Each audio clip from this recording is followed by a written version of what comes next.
Hey everybody, Mark Herman, aka LA Bengals fan on most of the major platforms, and I'm joined here by my very close friend and fellow super fan, Heath Goldman, who is joining us from, are you in the Dallas airport? Is that what airport you're in? Dallas, the Love Airport. There you go. So he is taking some time out before he gets on a plane and joining us. This is the week 6 recap of Jungle Talk. Woo! And guess what? Hold that glass high because it's coming off a win. So the victory horn for only the third time this year. Oh, but we need it today. Today was big. Boy, if this is what's going to be like all year, I think we're both going to age a whole bunch if we have to deal with these kind of starts. So, as usual, Heath and I are going to go through the good and the bad and recap. But ultimately, we pulled out today's win, so I don't want this to be. I don't want to be too negative, but we have a lot to criticize when you look at the first half. Can we get off to a good start? Is that just not possible with this team? I was sitting here. I was at a place called Boomer Jacks here in Grapevine, Texas, with my daughter, who I came to visit her. And I'm sitting there. I'm like, and I called Mark within a minute and a half of the opening kickoff, and I'm like, can we start ever well? It's amazing to me. I know you guys talked about this last week. The thing that bothered me is the fourth down play last week when we went for it on the 2-yard line. Yeah. This game, there's so much parity in the NFL. Points are at a premium. Take them when you can get them. So here today, we're 3rd and 1, and we're dropping back Joe Burrow to throw. If you can't get 1 yard with this offensive line that we went out and got this offseason, there's something wrong. I mean, you got to fix the problems.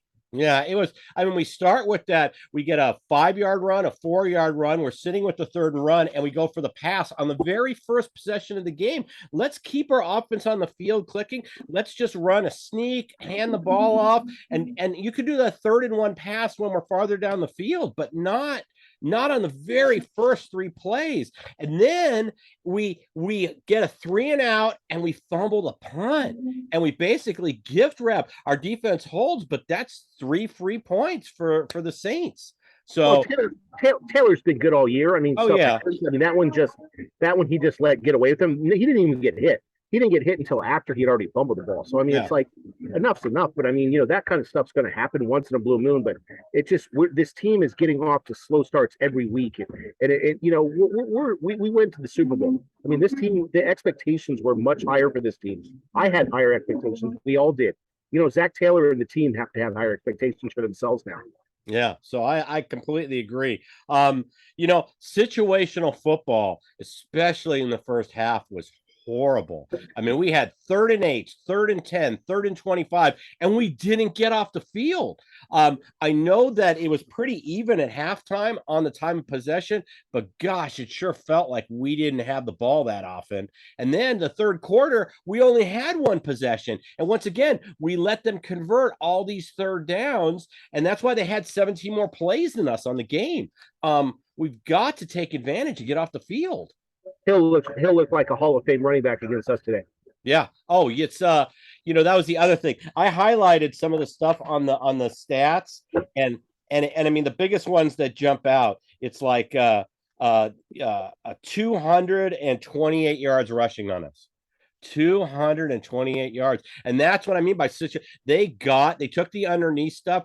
They got good first down yardage, so they were rarely in 2nd and longs, and it just leads to long drives to where when we got the ball in the 3rd quarter, that was the only time we had the ball. I know we got a touchdown, but you can't get 1 possession a quarter. It just, I mean, that's going to kill us.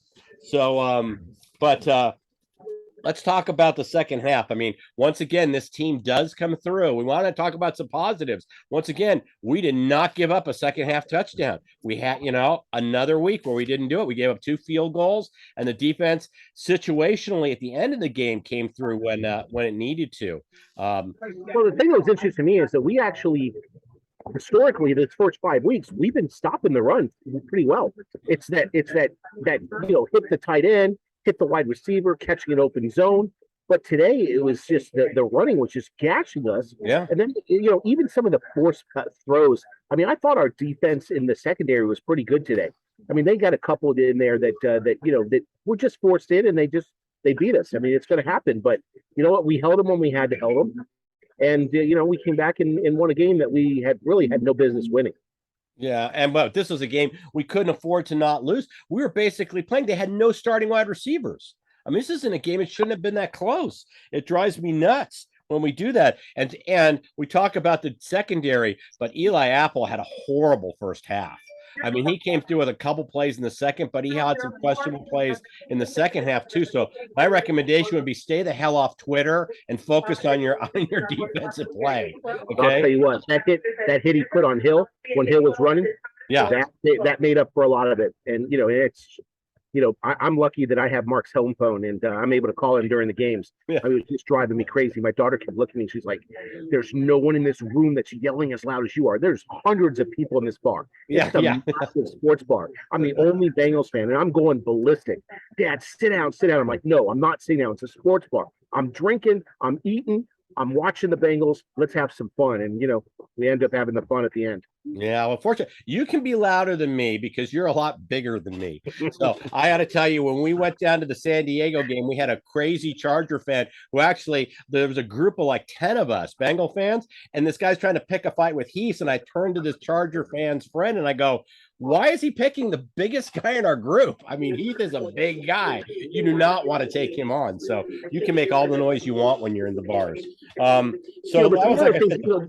will say the one thing that's driving me crazy, Mark, is we go out and we pick up 3 stud offensive linemen. This offensive line has not gelled yet. Now, I know there's something wrong with Collins, and I know he's fighting through it, and I got to respect him coming out every week and fighting like Hurst, like Higgins did say. But we have got to figure out this offensive line. There's something wrong with this, and it's not working. And Pollock is supposed to be the premier coach, one of the premier coaches in the line in the NFL. Well, the talent's there. They are getting better every week. Once again, they only gave up 3 sacks today. Burrow was Houdini on a couple plays, including the touchdown, and then he had that other rollout on a big third down conversion.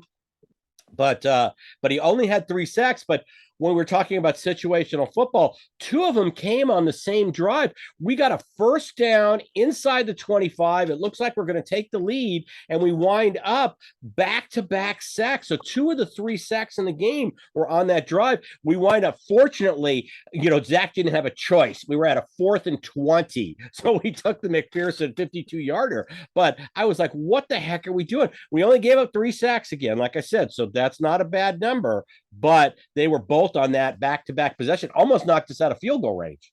But here's the thing I got to ask you, and you know the game and you watch the game much closer than I do.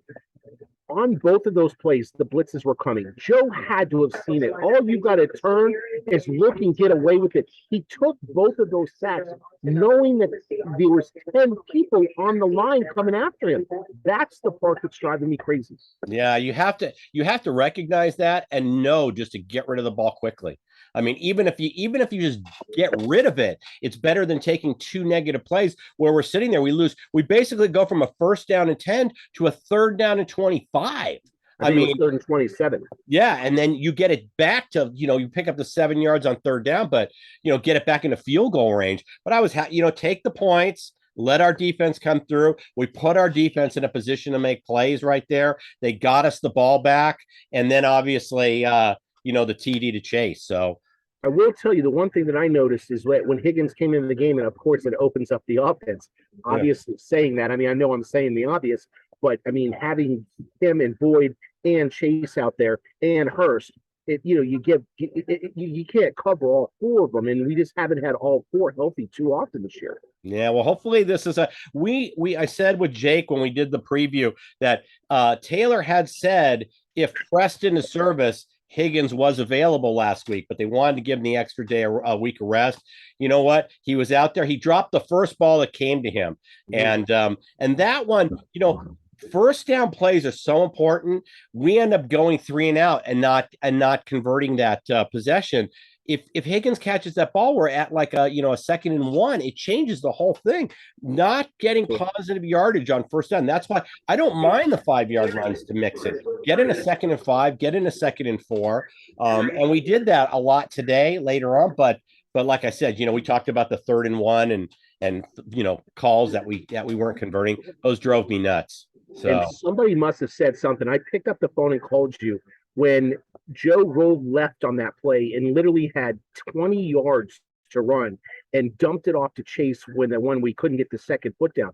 All he had to do was take 2 yards to get a first down. Yeah. Somebody must have said something because in the second half, he ended up running for a first down a few different times. Yeah, we had that throw. That was two. That was the one with Chase on the sideline where he couldn't get his feet down. And it was like, but it was 3rd and 2. We could. The idea is keeping the offense on the field, moving the chains. That's what the Saints did all day to us, and that's why we barely won this game. I mean, when you're getting your second possession of the second half in the fourth quarter, that's not good. And the Saints scored on 5 consecutive possessions. When they punted out, it was just short of the 2-minute warning. That was only their second punt of the day. That's why they killed us. They kept us off the field and limited the amount of possessions our offense had. At one point, I left you a message. I don't think I called you, and I said, at one point, we're playing one of the worst offenses, at least on paper today. Right. Couldn't get off the field. Our defense just didn't show up against the run in the first half. But you know what?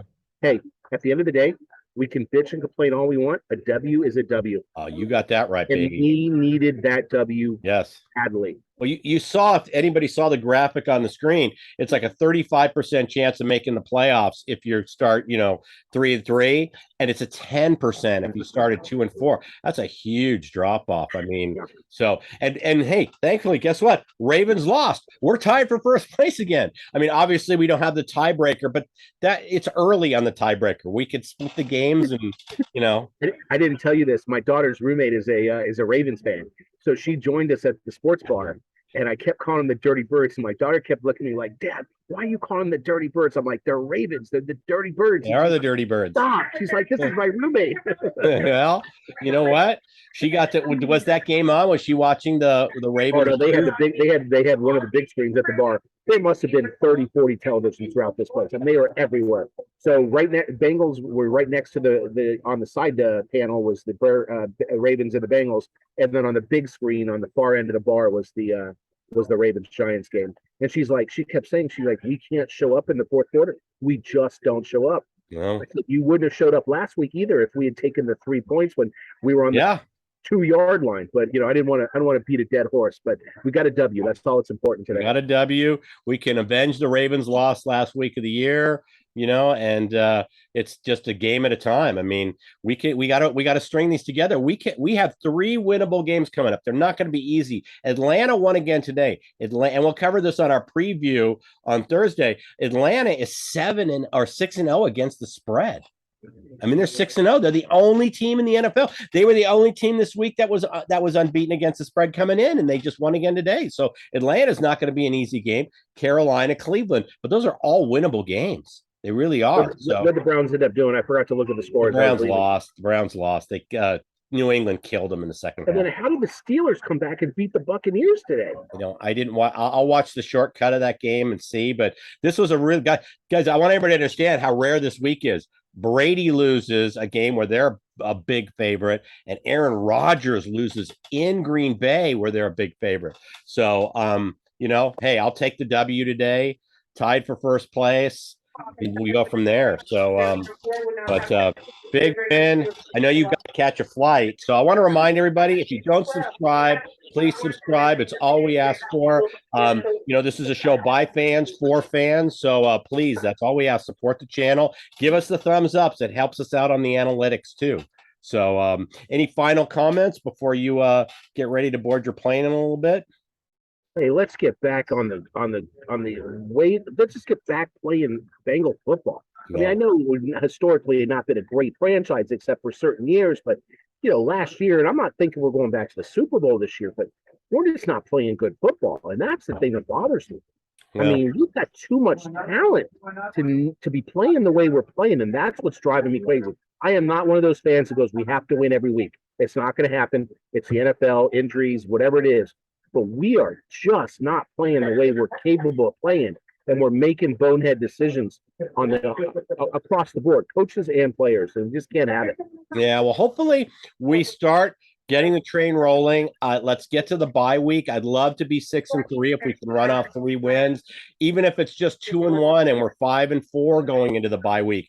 I'm okay with that because look at like baseball right now. The 2 teams in the National League Championship Series are the 2 teams that have been in playoff mode since the end of August. The Dodgers, who didn't basically play a meaningful game in 5 weeks, until this series, got bounced. So there's something to be said about playing your best ball at the end of the season and rolling. No one cares if the Dodgers won 111 games and the Padres only won 89. When the chips were on the table, the hotter team won. And it was the same thing for the Phillies. Both of those teams scrambled to get, where they are and played their best ball down the stretch. So hopefully we see that again from our team and we just take it a week at a time. So, Absolutely. All right. So we will be back with a preview this Thursday. I know Jake's going to be with us. And I know, Heath, you might be with us. And then Heath and I will do a recap next Sunday.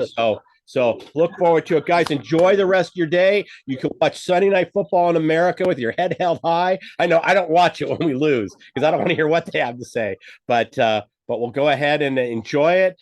You got a good game tonight. We got the second half of the Chiefs Buffalo, and we'll be back on Thursday. So I'm going to say, hoo day, everybody. Hoo day. Cheers, everybody. See you Thursday.